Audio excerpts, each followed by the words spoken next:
Welcome to સ્વાદ of Kathiawad. હું છું મોનિકા। આજે આપણે બનાવીશું સિંગની ચીકી।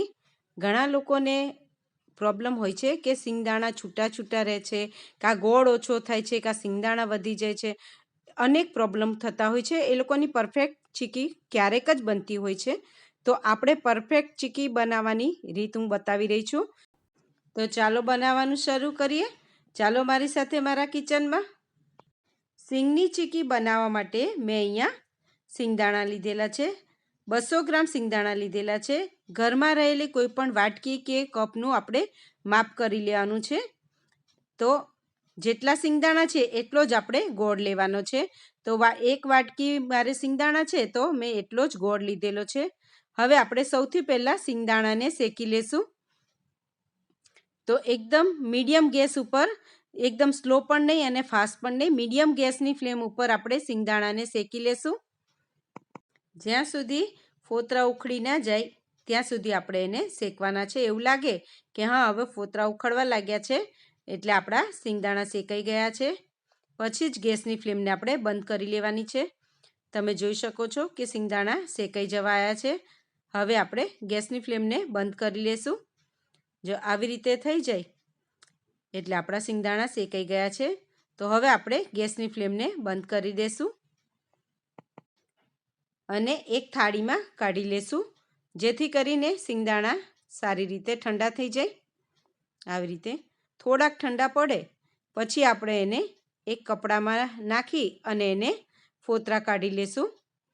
આવી રીતે ચોખ્ખું કપડું એક લેવાનું છે અને પછી બધા સિંગદાણા આપણે એમાં નાખી દેવાના છે। હજી સિંગદાણા ગરમ છે, એને આપણે આવી રીતે મસળી નાખશું એટલે ફટાફટ બધા જ ફોતરા એનાથી અલગ થઈ જશે। તો ફ્રેન્ડ્સ, તમે જોઈ શકો છો બધા જ ફોતરા આરામથી નીકળી ગયા છે। તો આવી રીતે બધા ફોતરા કાઢી લેવાના છે।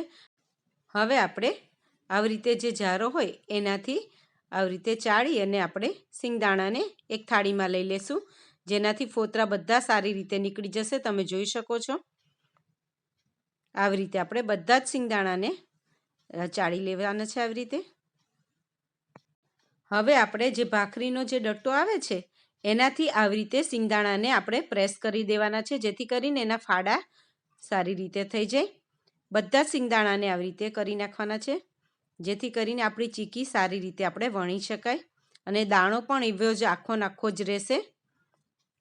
આવી રીતે બધાને આપણે પ્રેસ કરી દેવાના છે અને બધા ફાડા તૈયાર કરી લેવાના છે। બધા સિંગદાણાના ફાડા થઈ ગયા છે। હવે આપણે એક કઢાઈ લઈ લેશું। હવે આપણે એમાં ગોળની પાઈ કરવાની છે, તો ગોળ એડ કરી દઈશું। ગોળ તમે કોલ્હાપુરી લેશો તો પણ ચાલશે અને આ જે નોર્મલ દાળ શાકમાં નાખવાનો ગોળ છે એ મેં લીધેલો છે અને તમે ચીકીનો ગોળ વાપરશો તો બેસ્ટ છે। જ્યારે પણ આપણે ગોળની પાઈ બનાવતા હોય ત્યારે ગેસની ફ્લેમ એકદમ મીડિયમ જ રાખવાની છે। અત્યારે થોડીક વાર લાગશે પણ ધીરે ધીરે કરીને ગોળ સારી રીતે ઓગળી જશે, પણ ગેસની ફ્લેમને આપણે સ્લો જ રાખવાની છે। તમે જોઈ શકો છો એકદમ સરસ ગોળ આપણો મેલ્ટ થઈ ગયો છે, પણ હજી પાઈ થતાં વાર લાગશે। જેવી રીતે તલની ચીકીમાં મેં બતાવ્યું હતું બસ એ જ પ્રમાણે આપણે ગોળની પાઈ લેવાની છે। ગોળની પાઈ થતાં 5 થી 6 મિનિટ જેટલો સમય લાગશે, પણ ધીમા ગેસ ઉપર જ આપણે કરવાની છે। તમે જોઈ શકો છો પછી આપણે વાટકીમાં પાણી લઈને ચેક કરી લેવાનું છે। જો ગોળ તરત જ તૂટી જાય તો આપણી પાઈ કમ્પ્લીટ થઈ ગઈ છે। તો મારી પાઈ કમ્પ્લીટ થઈ ગઈ છે અને મેં આમાં 2 ચપટી જેટલો સોડા એડ કરી દીધો છે। સોડા એડ કરવાથી ચીકી એકદમ ક્રિસ્પી બનશે અને એનો કલર પણ એકદમ બહારની ચીકી જેવો જ લાગશે। બસ આ સ્ટેજ ઉપર આપણે તરત જ સિંગદાણા એડ કરી દેવાના છે। આવી રીતે કરવાથી તલ હોય કે સિંગદાણા હોય એકદમ સારી રીતે કોટિંગ થઈ જાય છે। તમે જોઈ શકો છો એકદમ સરસ આપણા સિંગદાણા કોટ થઈ ગયા છે ગોળથી। તો આવી રીતે જ કરી લેવાનું છે। તમે જોઈ શકો છો એકદમ સરસ થઈ ગયા છે। હવે આપણે એને એક પ્લાસ્ટિકની શીટ ઉપર આપણે લઈ લેશું। એને પહેલાં તેલવાળો હાથ કરી અને પ્લાસ્ટિકની થેલીને આપણે ગ્રીસ કરી લેશું આવી રીતે। હવે પછી આપણે એમાં જે મિશ્રણ આપણું તૈયાર થયું છે એમાં એ બધું જ એડ કરી દેશું. એકદમ સરસ રીતે આપણું મિશ્રણ તૈયાર થઈ ગયું છે, તમે જોઈ શકો છો. તો ફ્રેન્ડ્સ છે ને બનાવી એકદમ ઇઝી, એકદમ સરળ રીતે આપણી સિંગની ચીકી જેવી બહાર મળે છે એવી જ આપણે ઘરે પણ તૈયાર થઈ શકે છે. એકદમ સરસ સિંગદાણા પણ ગોળને એકદમ ભેગા ભેગા છે, એક પણ દાણો આપણો છૂટો નથી પડેલો. હવે આપણે એને તેલવાળી વાટકી કરી અથવા ઘીવાળી વાટકી કરી આવી રીતે એને પ્રેસ કરી લેવાનું છે, જેથી કરીને આપણી જે ચીકી છે એકદમ સરસ રીતે વણાઈ જશે. આવી રીતે પહેલાં કરી લેવાનું છે, એટલે જેટલું ગરમ ગરમ હશે અને જેટલું ફેલાવાનું હશે એટલું ફેલાઈ જશે. હવે આપણે આવી રીતે કવર કરી અને વેલણની મદદથી જેટલી પતલી કરવી હોય એટલી પતલી કરી લેવાની છે. તમે જોઈ શકો છો એકદમ સરસ રીતે વણાય છે, મીન્સ કે આપણી ચીકીનો પાયો એકદમ સરસ થયો છે. ફ્રેન્ડ્સ આપણી ચીકી વણાઈ ગઈ છે, તમે જોઈ શકો છો.